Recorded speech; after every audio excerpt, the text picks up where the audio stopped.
Eto Madagasikara mbola nanampirofony mahantoko lehibe azy. Ministry ny fahasalamam-bahoaka manao tsinotsinona andreo maty ny Covid-19 hoy Maître Anitra Razafy Manatsoa. Famondrana ny mpitatitra entana eny amin'ny gara Maki, terivemanta sy fitsabahana andraikitra no ataony fitondram-panjakana. Alakamisy 7 ny volana aprily ny taona 2024 amin'ny kafaliny indray ary no entiko hiarabananao amin'izao alina izao tonga soenao anatin'ny pejy fampahalalam-baovao ny MDS manolotra ny araba ary tompoko lasy tompoko vavy manasanao sady anaraka ny fotoana ny vaovao hatramin'ny farany. Tahaka ny mahazatra ny tatitra ny Covid-19 farany voaray teto ampelantanana Tranty no entintsika isantarana ny vaovao ary amin'izao alina izao marary enina indray no namony aindy omaly ratoka eny amin'ny 20 ireo tranga vaovao tamin'ny fitiliana 20 sy 709 natao. Marina fa ity volana aprily 2024 ity dia namarika ny fiainam-pirenena satria nahatratra 200 mahery ireo maty ny Covid-19, 400 raha ny marimarina kokoa. 7 sy 900 ireo namony aindy araka ny antotanisa ofisialy nanomboka ny volana marsa 2024. Izany hoe iray ampatelony izany dia tamin'ity volana aprily ity avokoa. Ankoatr'izay dia mbola nandritra ity volana ity ihany koa no betsaka tranga voamarina fa mitondra ny tsy mokaretina satria dia mahery ny 2,1 alina izany raha toka 990 sy 903 alina ireo tranga vaovao nanomboka ny volana marsa 2024. Toy izao ary ny fitsinjaran'ireo tranga vaovao ireo 710 eto Analamanga avokoa, 10 Alaotra Mangoro, 7 Diana, 3 Atsinanana, 2 Vatovavo Fitovonany, 20 Atsimo Andrefana, 2 any Menabe, 2 ihany koa any Bonglava, 4 Anosy, 2 Orombe, 2 Betsiboka, 7 Sofia, 2 any Boeny, 7 Matsiatrambony, 40 sy 10 araka izany ireo olona manaraka fitsaboana amin'izao fotoana izao ka ny 30 sy 400 amin'ireo no ao anatin'ny forme grave.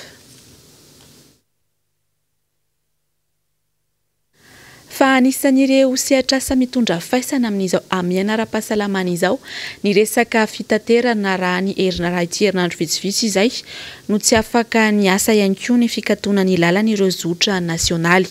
Ankehitriny dia miferitrana ihany koa ireo fiara mpitatitra entana any amin'ny faritra no ny fanapahan-kevitra noraisy ny ATT ary ny mpitantana ny tobim-piantsonana Makiny talata lasa teo mahakasika azy ireo. Fanapahan-kevitra izay milaza fa ho avondrona amin'ny gara routière Andotapenaka ireo fiara mpitatitra entana mitatitra amintsika ny andindinina izay ary mialy Rarinombana sy Andry Rakotomalala. Razoina dia mitsipaka tanteraka ny amin'ny amindrana azy ireo ao amin'ny gara Maki Andotapenaka ireo fiara mpitatitra entana makany amin'ny faritra ao ambadika ity tobim-piantsonana ity. Androany no fotoana voatondro ifindrana izy ireo ao an-toerana saingy mbola nangataka ny hanemorana izany ireo mpitatitra entana ireo. Nambarany reto farany fa hiteraka fahasahiranana ho azy ireo ny fampiarana ity fanapahan-kevitra ity satria isy indray ireo olona ho very asa. Dia nangataka aloha zahay ny hanemorana herinandro ny zay fangan'ny fampidinana tamin'ny ATT zay satria raha dinihana zany le fotoana namezandrareo anay saika zay atao androany dia atongotra loatra.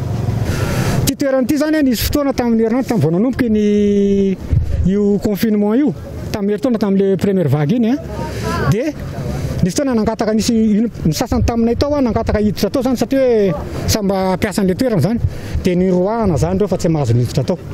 Ny zavatra nagaga nefany rehefa tsy niasa tsony ny gara routière satria tapaka le transporteur na voyageur zany dia lasa nisy pression zany azo atao hoe pression izy raha ny dinihana satria raha ny activité an'olona zany ka ataontsika hoe ny rano lalàna misy zany no mipetraka dia tsy tokony hidiran'ny fanjakana ny resaka activité an'olona zany.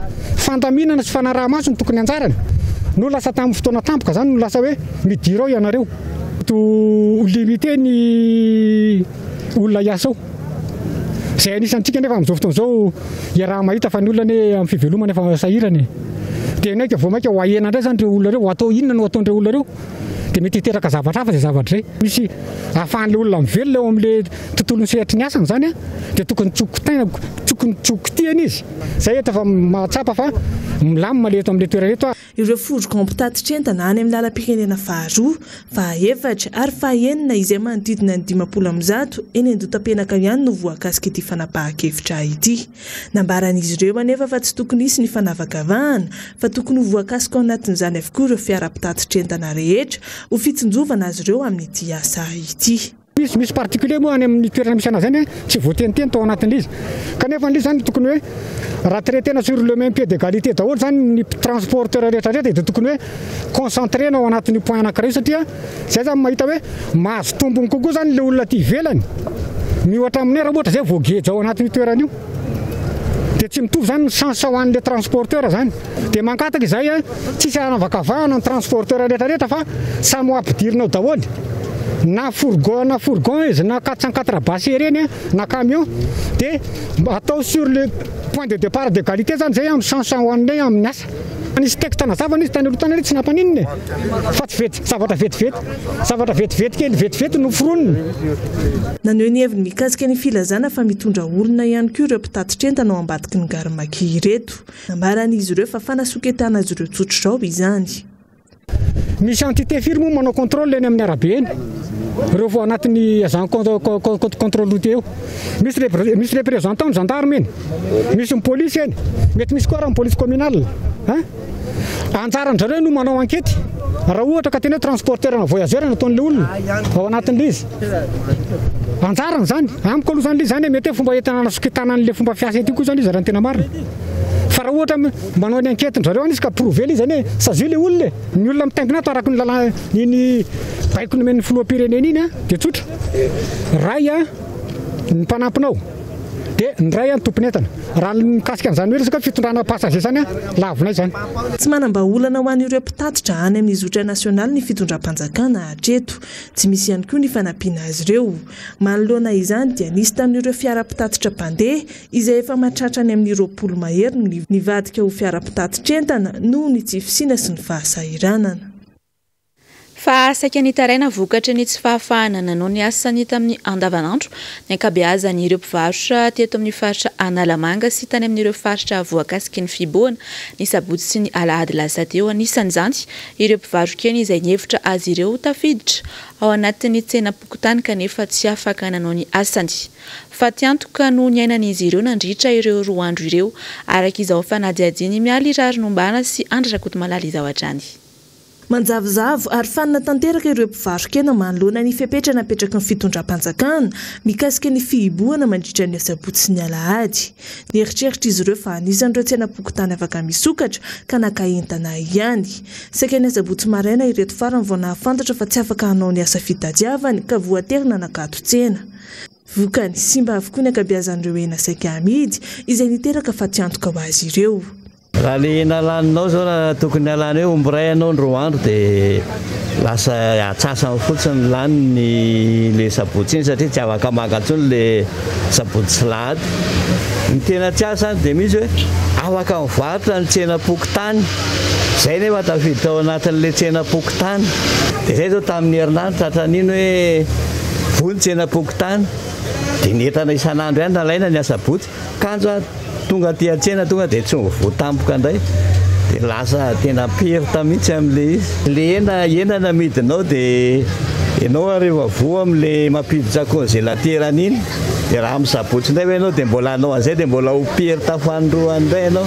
Zavatra tiana ho azavain'le fanjakana fotsiny le tsena pokotany ve vosa le épicerie. Le tsena pokotany ke tafiditra ao anatin'izany na reo légumes sy ny rehetrarehetra lamba ihany tsy ao anatin'izay. Le fatiatiko aminay le ao amin'le hoe weekend dia nahita satria le paka entana isaka sabotsy isaka lahady paviny amin'ray tena tsisy tonga daholo. Dia eo zany zay tonga dia manena entana ohatra hoe malana izao 30 sabotsy sy lahady dia tsy malantro ny fa 10 20 ohatr'izay zao le izy. Dia zay mba tia anontany anay hoe zay zao hoe tsy azo mivarotra nefa le hoe tsena kely épicerie nefa mahazo mivarotra. Zay zao tamin'ny sabotsy zao tena nendrehan'ny polisy ary narovana mihitsy hoe tsy varotra. Dia nidina ny tsena dia nampidirina ny entana. Fatiatiko anay zany tonga dia vatia masiso ny entana. Fantatra zany aloha hoe tsy miova le izy dia ahena ny entana. Dia tsy maintsy hoe izay entana olona miantso amin'ny resaka telefaonina fotsiny hoe isao entana zao dia izay ihany sisa ny atao. Lizany sabotsy salady no mba tsena ity mba zay koa ny tsenana hena rehefa hena zany dia sabotsy salady mba misy tsena nefa izy tsy mivarotra dia tsy mea mba mangataka zany hoe mba tapakandro mba maraina mba mivarotra dia ny hariva fa mba miboka tsy manino. Mbola ito izy efa petra napetraka tamin'ny sabotsy sy ny alahady teo izay ho amin'ny sabotsy sy alahady ho avy izao mba hisorohana ny mbola isiny fa tsy antoka dia nanapa-kevitra ny tsy haka entana betsaka tahaka ny isan'andro intsony ireo mpivarokena. Hatreto dia tsy mbola nahitana fampitam-baovao ofisialy raha afaka mivarotra na tsy izy ireo. Tsy nahitana izany fepetra izany aloha tanatin'ny filan-kevitry ny minisitra farany teo. Ireo mpivarotra nanaovana fanajejiana kosa etsy andaniny dia miandrandra vahaolana raha mbola hitoy fihiboana hafakely io. Ny vaovao mahakasika izay sosialy izay hatrany dia mampitaraina ireo tantsaham-panangom-bokatra ao amin'ny faritra Matsiatrambony, komina Talata Ampano, ny vola sy ny hetra alain'ny tompon'andraikitra amin'izy ireo. Matetika loatra ho izy ireo ny fitakiana vola tao aminay ka miteraka afa-tsy antoka izany. Mitatitra amintsika ny andindiny vaovao azy, Bagy Sandrianantsy, MBS Fianaratsoa. Velitaraina ny tantsaha avy aty amin'ny faritra ankehitriny noho ny afitsoko ny fitondram-panjakana amin'ireo karazana vola sy hetra izay asiana alohan'izy ireo. Tsy misy fametrahana mazava, tsy fantatra marina hoe iza ny tena manana ny andraikitra ary na misy ary ny didy sy ny lamina petraka dia manjavozavo zany, indrindra fa mifanantanterahana azy. Samy manana ny fomba fampiarana azy ireo tompon'andraikitra avy aty amin'ny faritra. Ho an'ireo mpanangom-bokatra eto amin'ny komuna Talatanampano ohatra dia mijaly sy sahirana izy ireo. Samy eto anatin'ny faritra oto Matsiatra nefa toerana roa samihafa no andalovana, samy maka ristorina avokoa, zany hoe indroa maka ristorina amin'reto mpanangom-bokatra reto ny tompon'andraikitry ny faritra. Fanapotehana ny tantsaha-tsotra izao ny zava-misy ho ireto farany. Miantso ny tompon'andraikitra rehetra mba hijery an'izany fijaliana sy olana hatrehany reto mpanangom-bokatra rehetra zany. Raha ny zavatra nisy zany teo taloha eto amin'ny komina Talatanampano manapaka ristorina ny mpanao entana eto. Dia anandro zao lasa ndray zao oro manapaka anazy. Dia ambany cité zany manapaka reo. Dia tsy vitany ambany cité dia Ambalakely koa. Dia ny zavatra misy zany amin'ny frais mananjary zao ohatra frais mananjary taloha ariary zato. Dia lasa 70 am'zato am'izao. Dia ny fatiatiko moa nizy fa samy tasaha satria rehetra anay vidy etana zany tsy maintsy mikoty ny dépassenay. Dia ny dépasse rehetra zany tsy maintsy alana amin'ny tobartsa. Dia lasa ny entana tokony ho lafo zany lasa vidina mora. Dia etaponay mba sy marimaritra iraisana. Raha ohatra petraka amin'ny komina ny Talatanampano restorina dia vela ho an'ny komina. Fa tsy isaky ny sakely-dalana ve tompo dia andoha restorina dia ahy ny fivelomana kelinay amin'izany satria entana lainay ety ohatra hoe arivo ny kilao dia tafiditra aminay 500 dia mba ho rariny ve zany. Fa tokony hijanona amin'ny komina ty ny restorina dia mijanona le fakana restorina ny région io fa mandoa ty ambany ety mandoa Ambalakely ambany cité mandoa dia Ambalakely mandoa dia manapatongana ihany zany impiry andoha volanay. Nefa ny famelomana le fitadiavana zay mamelona ny tasaha ty nareo koa tokony mba amelona anay zany fanjakana fa tsy hamotika anay madinika. Hadin'ny fanjakana ve fa voatohitohina ny asa famelomam-pony tsirairay amin'izao fotoana izao, indrindra ny fiatrehana ny valana aretina maneran-tany ity. Hadin'ny fanjakana koa ve fa mihena ny fotoana ahafahana mifanerasera sy mivarotra eny amin'ireny toeram-pivarotana maro isan-karazany ireny. Hodin'ny tompon'andraikitra sy ny fanjakana tsy hita ve fa tsy manan-tsafidy ny tantsaha ankoatra ny hoe fambolena sy famokarana fa tsy mba manana ambombava na amin'ny fotoana rehetra. Raha ny zava-misy mantsy dia mailaka ery ny fanjakana haneriny vahoaka andohetra ary hampiakatra an'izany amin'ny fotoana izay tiany hanaovana azy. Tsy mba misaintsaina akory ny fijaliany vahoaka amin'ny fiatrehana ny aretiny ity. Profon'izany zao zava-misy eto Talatanampano zao. Tsy tokony hoe ny fanjakana misy ve no hanampy ny vahoaka hiatrika ny aretina sy ny zava-misy ka hanampy an'ireo marefo indrindra fa ireo sahirana ara-pivelomana mba hahafahan'izy ireo mitady sy mivelona indray. Zao nefa dia ny vokatra kely avy any amindray ny voahelingelina. Ny mpandraharaha-panangom-bokatra tsy manaiky fa ny tantsaha ihany no mizaka ny tseran'ny aina amin'ireo fisinotana maro isan-karazany izay ataon'ny fanjakana. Mahafantatra ny zava-misy sy ny tena iainan'ny vahoaka tokoa ve ny mpitondra? Fa fanjakana sa fanjakazakana ny tena misy eto? Fa tonga nankahery nitsidika ireo marary sy ireo mpiasan'ny fahasalamana ao amin'ny CHU anosialy ireo ray aman-dreny ara-panavy ao amin'ny FFKM ho an'ny androany. Nitondra hery ara-panahy sy fanohanana ara-tsaina moa no antondian'izy ireo teny antoerana. Fa eo amin'ny sehatry ny jono kosa indray dia misokatra amin'ny fomba ofisialy ny 12:24 amin'ny 5 ora maraina ny jono magamba araky ny fampahafantarana nataon'ny ministera ny fambolena sy ny fiompiana ary ny jono ho an'ny faritra andrefana kosa dia voararany manjono manomboka amin'ny 7 ora alina hatramin'ny 5 ora maraina izany dia hatramin'ny 17 ny volana jona izao hoy atranty ny fampitam-baovao.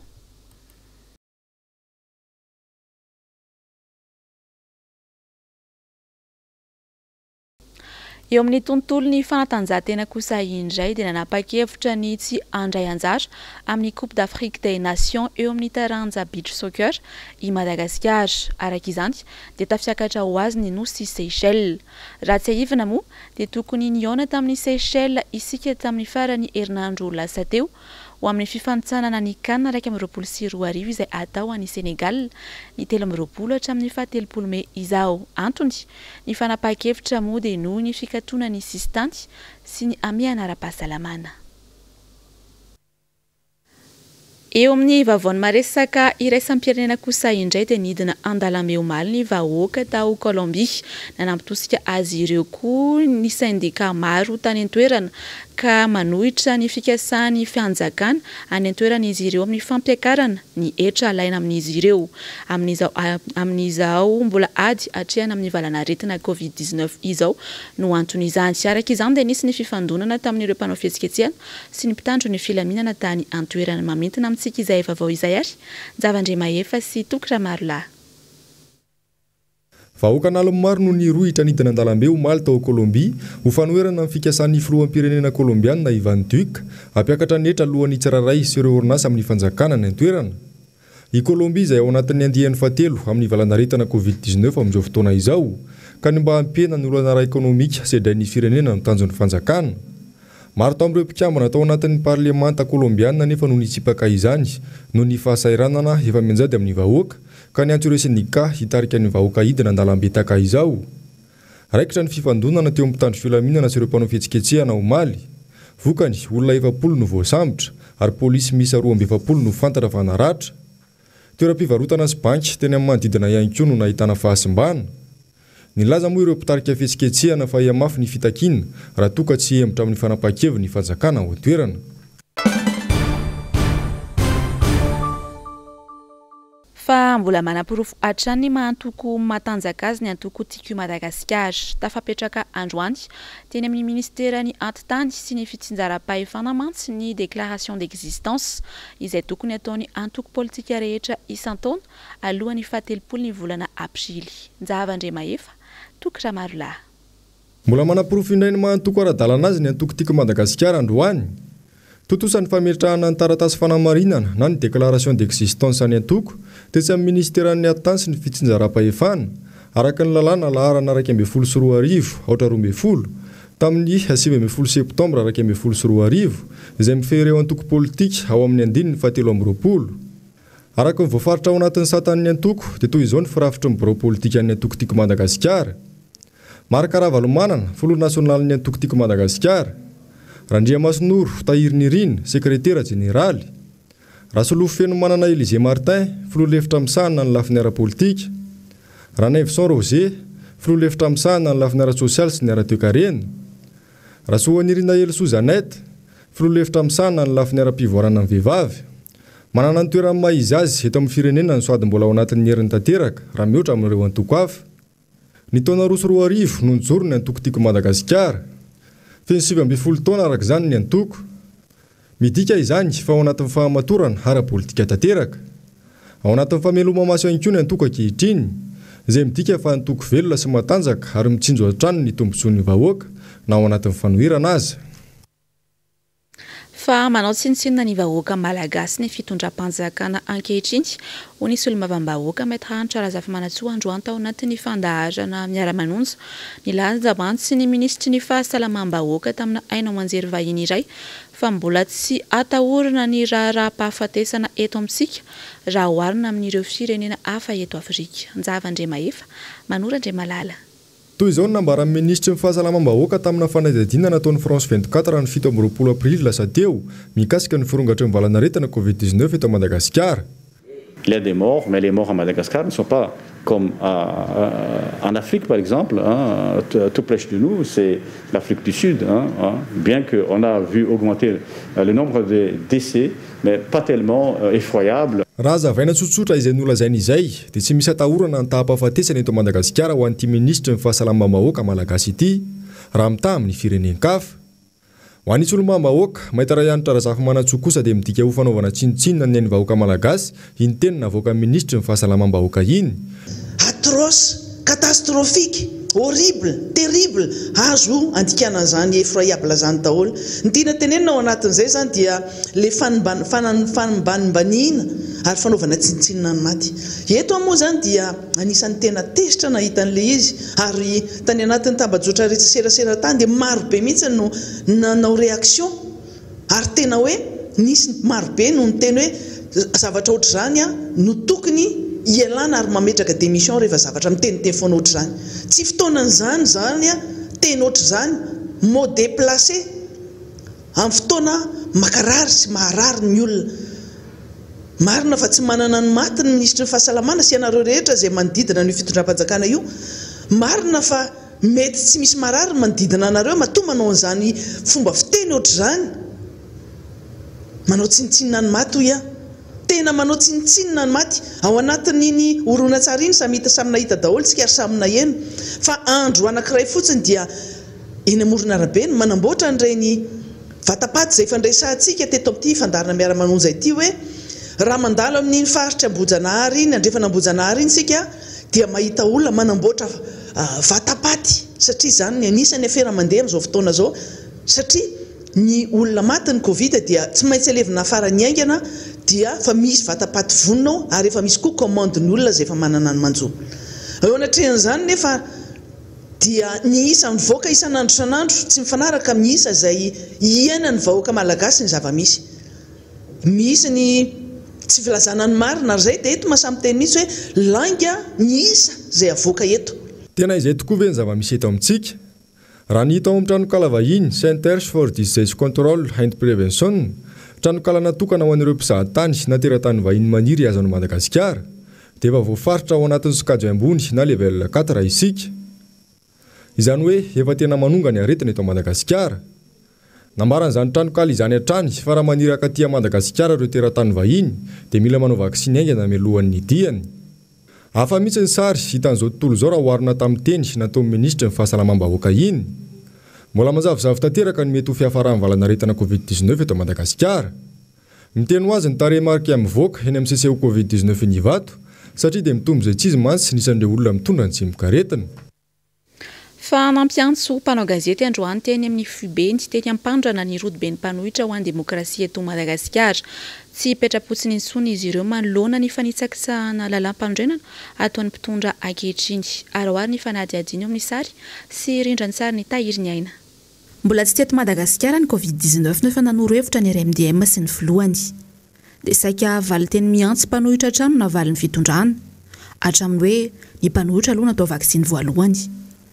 Isika ihany anefa no mibaby ireny fahoriana teran-dreny. Ankoatra ny tsy fahaiza mitantana, manga ny fotsiny ihany koa ny fanikan-dalàna sy ny fanitsakisahana lalam-pandrenana ataon'ny mpitondra. Dia mbola isika ihany koa no mijinja ny fahantrana terany. Tsy onona fotsiny amin'izao anefa ny mpanohitra, tsy onona fotsiny amin'ny fanambarana, fanolorana sosikevitra sy fanitsina ny mpitondra intsony ihany koa. Koa noho izany, maro dia maro ny efa notenenina hatramin'izay. Ny tenenina momba ny vaksiny, ny tenenina momba ny sosialy, no tenenina momba ny fasana firaisam-po, no tenenina ny fanapahan-kevitry ny interministery teo voaingana teo reny. Fa ohatrany tsisy miaino, ohatrany fa ataon'ny fanjakana fa mahazatra azy ny fiainona zavatra ohatran'izany. Ka amin'ity androany ity izahay dia milaza horen-tany, horen-danitra fa tany misy lalàna eto amin'ity fireneny ity. Ary ny lalàna mifehan'ity firenentsika ity dia ny lalam-panorenana. Io lalam-panorenana io dia no fidiny vahoaka malagasy. Mitovy amin'ny filohan'ny repoblika ihany koa no fidiny vahoaka malagasy. Raha mahasarotiny antsika ny filoham-pirenena, tokony ho sarotina lavitra koa isika ny amin'ny lalam-panorenana. noho izany voaitsakitsaka ny lalam-panorenana misy eto amin'ny firenena zay lalàna mifehy ny firenentsika zay lalàna hitambarantsika rehetra ny manatanteraka azy ka raha ny mpitondra izay nieretreretina ho modely ny mpitondra zay nieretreretina ho fitaratra amin'ny fanatanterana lalam-panorenana no mandika zany lalam-panorenana izany dia eto izahay miantso ny vahoaka malagasy tsy anaiky intsony ny fanitsakitsana ny lalam-panorenana fa lasa ho bordely ity firenentsika ity raha ny vahoaka zay tompony ny fahefana no tsy asiana asina raha ny lalàna zay no fidiny no hitsakitsahana ka ho avela amin'izao fotsiny dia tsy anaiky an'izany tsika napetraka tamin'ireo manam-pahefana rehetra ao ny sénatera ao ny député ny tokony andrain'izay fanapaha-kevitra izany fa mbola mihanahana foana isika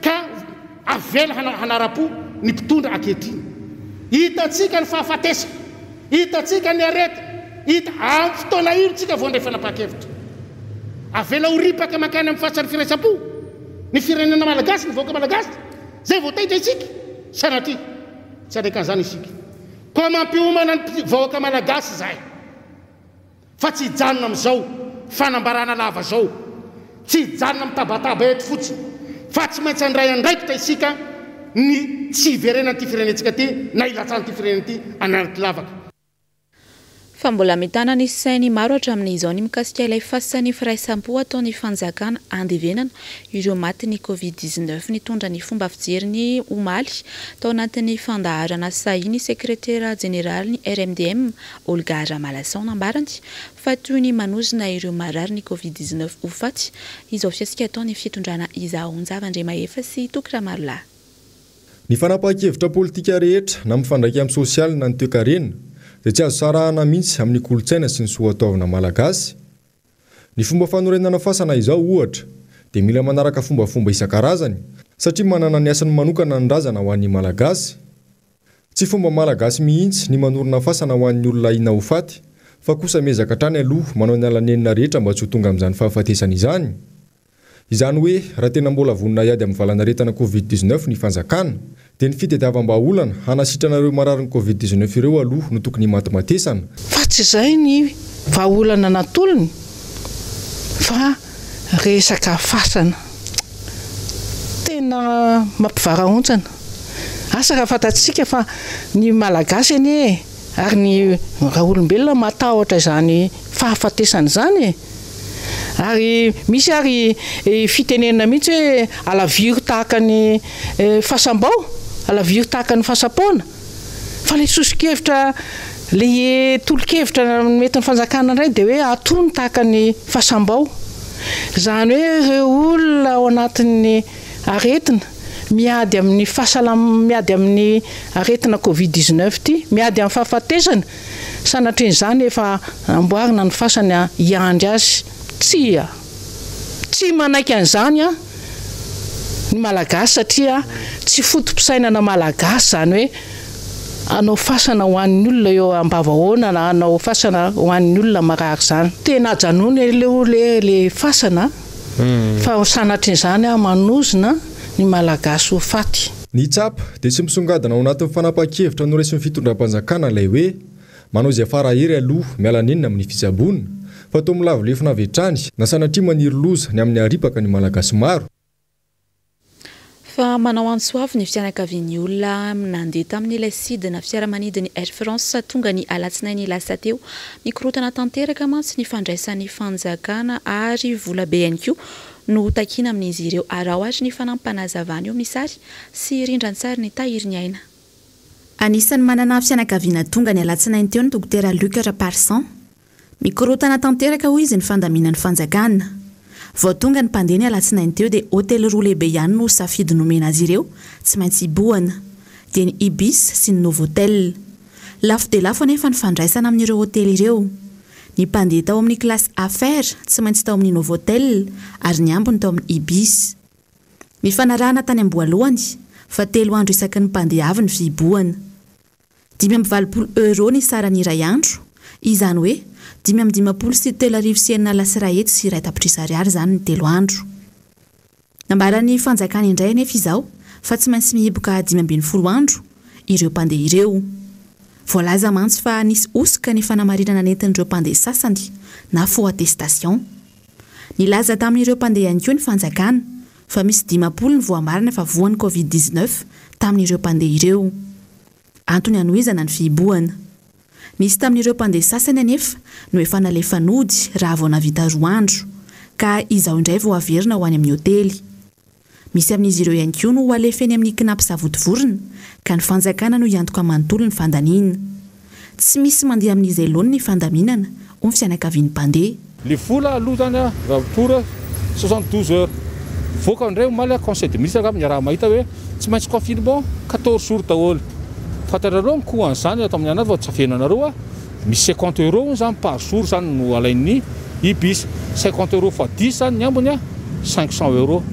Ho amin'ny malagasy ange le olona zany nody aty Madagasikara zany mamonjy tanindrazana.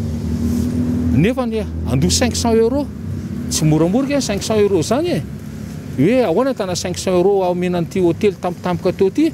Ianao zany prévu niezaka tsara hoe 80 € fois 3. Aveo 500 € fois 10 ambonin'izay. Tsy moramora zany. Eo amin'ny lafa fitsaboana purement indray. Efa hoe asymptomatique le olona nge. Atao zany hoe ampidirina confinement le olona. Raha manana trano ve le olona manina andrasa ty amin'ny hôtely. Za zany eto mialatsiny afa miangavy misy ny ako. Alefaso hoe allo dia antrano dia asivy miaramila anankiray isaka varavarana koa le olona dia vita zany ange. Asesura tsy mivoaka io. Fa ino maninona no asena hoe mijanona ty da 500 € amin'le zavatra le olona. Zay ataoko le asymptomatique sy ny cas contact zany. Betsaka ho io zavatra io misy hoe alefa ny votivorona asaza amin'ny fanjakana. Eto arana ty volam-panjakana raha mahita eto fa miborsa ny ankizy, ny karamany paramety, ny volan'ny mpiasa ny croix tsy azo le vola ohatra. Dia mbola andray charge indray fanjakana hoe andray andro olona 290 € andony sakafo ny siny ihany. Aza dia manao an'izany loatra angamba fa dia matsotso ny vola ny kilompetratanina mba hanova zavatra hafa arovana asa sosialy. Asio varitsinjo inona tsinjo arovana azy fa tsy alefa fotsiny indray zao million indray ampiasaina ry indray. Manaika hoe tsy maintsy njovony ireo olona oatra zay fa voaka manontolo kanefa ny zay ve ny tena lalana anovana an'le confinement. Eto izao foana ve le fomba fitantanana? Andrandramana aloha sao mba mety dia rehefa tsy mety dia averina indray aloha miaraka amin'ny fanamarina tena. Raha teo amorokady isika teo aloha efa tafalatsaka lalina isika izao. Fa androany kosa no tanterahina teny Ambohidany fifidianana izay ho filohan'ny fitsarana avo momba ny lalam-panorenana. Fantatra tamin'izany ary fa Andriamatoa Florent Rakotoarsoa no lany hitantana indray ity androm-panjakana ity raha tsy ahifina dia kandida lany tao anatin'ny filakevitra ambon'ny mpitsara ny tenany ka izao lany hitantana ny HCC izao indray. Dia izay ihany koa ary no mamarana tanteraka ny fotoana ny vaovao tamin'izao alina izao mankasitraka anao tany an-tokantrano tany nanaraka izany hatramin'ny farany mametraka ny veloma mandra-pitafary ho amin'ny manaraka indray tompoko.